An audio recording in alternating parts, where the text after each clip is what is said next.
अरे का चुमा चुमा बेकलाइल बनी जी घर जाए तो अब वीडियो कॉलिंग पे चुमा दे देव जितना मन करे उतना चुमा ले ही ना घरवा जाए तो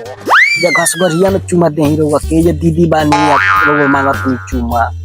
अरे सवतिया का भतार शॉट पट बतीले बड़ी दे उखाड़ के दिखाइयो ना दे अबे तोर माई आई न तो जानत नहीं कि तोर माई कैसन हो एक मुंह से 10 उगारी दे आ पूरा हाड़े में छेदे ला जानत नहीं खुरंडो जल्दी घास करवा बना तो आज तो माई नते हो करम छोड़ी ना सवतिया उ जानत न केतना लंगटी दियो जवन में हरा अपन भतार के ना हुई उ हमनी को होइल रंडिया जानत नहीं कि ओके कैसन दियो हां अबे यार घास करत जाए तो कोई कि आलू करत हन सो चली उखाड़ी जा घास चल जल्दी जल्दी उखाड़वा।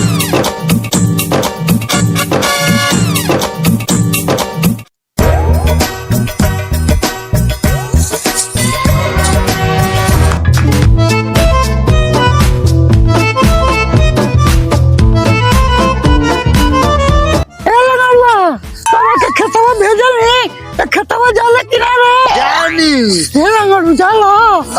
तो कोड़ा लिसना ना ना क्यों अगर कोनो कोड़ा तो यो तो मारत तहर ना कि तहर औरी गाड़ के हो गई आयो रे मां। ठीक बा चल दो गलवा चल चल देखी जा ये दो गलऊ और देखो तो खेतवा में दू गो तोहर माई पड़ल बड़ी सा हमार पूंजी तो एकदम नाश कर दिया ए दो गलऊ आयो रे मां। ए सवतिया कहत रहनी न जल्दी जल्दी करवा हां अब तो तोर माईया को लते को करम ना छोड़ी दोनों जना के लोड कर ले रे लोड का रे सवतिया कहली के लाज लागत रे रानी है कहली के बाप के भी घटिया हो यही में घास गरत गरत हमार भाई आलूओ कोड़ ले बारू सा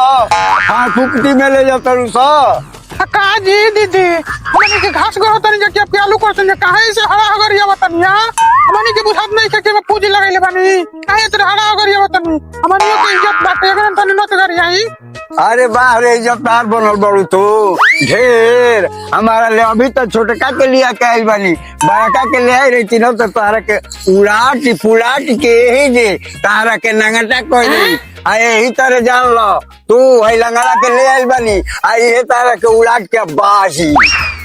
आई जद्दार नहीं किल रानी हां कौन है बानी तोरे के तो पूरा दुनिया जानत तुम ढेलवा के लेते गली बला को होप होप करे वेली करे रानी लेकिन जानो तू कोई तो सब जानी एक ना कोई तो केहू ना जानी या अरे सवतिया ढेर न बोल तोरो के जानत तनी कहनी के दोनों गोड़ी दिया दिन के जानत तनी प्रधानवा के घरे 12 बजे रात खाने जालू सो दोनों रे मंग धोनी आवाज खाती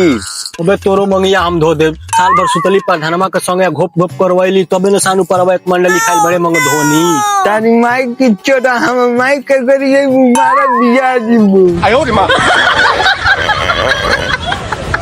तू लगड़ो मुत पियनो छुपे रहना हम मुत गए अरे चले रंडिया से केहू जीती होइले बिया शरीफ बन रंडिया। अरे सवतिया रुको सो हमारा लुइया तोड़ा के कहाँ लेके जाता हूँ सर सवतिया अरे हम बातें के में और चावल राणो दिखावा आलू काले बन दिखावा ना दिखावा राणो आलू दिखावा न रुको रे तारी माँ की छोड़ो लगा तेले लगा बुझा आयो रे मां।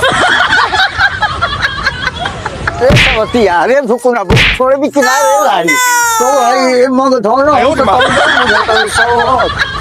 मार सवतिया मार हे उड़ा आयो रे मां। अरे उठ रे उठ अरे मार के तरह लिया भगली सहे नती हूँ चल अब तोहरे चलते तो तू पिटैला हमहू पिटैली अरे दो गलावा तोरे के कहीं ना कि खेते जात रहिए तो ना होत रहे हो चल मार के भगली सो ना।